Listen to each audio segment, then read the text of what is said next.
Welcome to Trading Nation. I'm Mike Santoli. Wild volatility has taken this market to extremes. More S&P stocks have fallen to 52-week lows than at any point in a decade, pushing stock prices to their cheapest valuation in 5 years. And the options market in recent days has suggested the most bearish sentiment since 1995. For what these moves could mean, let's bring in Matt Maley of Miller Tabak and Gina Sanchez of Chantico Global.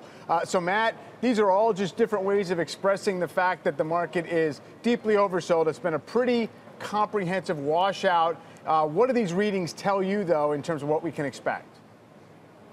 Well, I think it tells us we can finally see a real bounce here.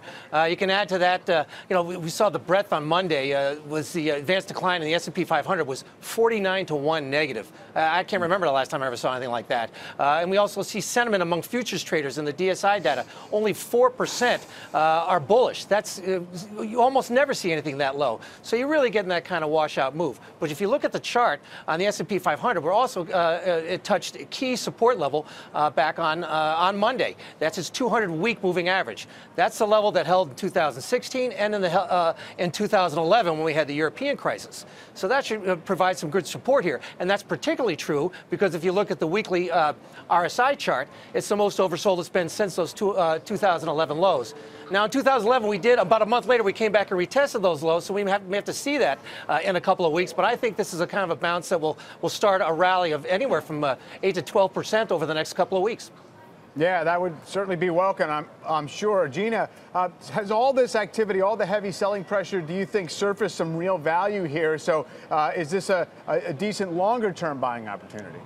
Well, I mean, it's hard to say. I think if you look at valuations, there's some stuff that's extremely overvalued, and there's stuff that has just been left out in the cold for the last 2 years. So you're always going to find opportunities. You look, for example, at staples and utilities. I think there's some interesting plays there. But going back to something that Matt said, these lows held in 2011 and 2016. But interestingly, at those times, we also got significant QE that helped the markets, and you also had a tax stimulus package that happened after 2016.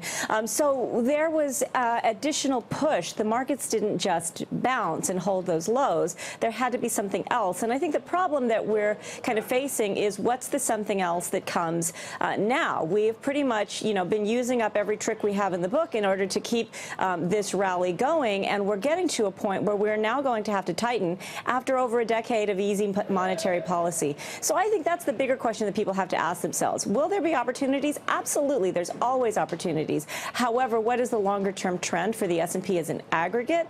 I think that's what's in question, and I don't yet see the thing that's coming, not with gridlock in Congress, and that's sort of what I'm worried about today.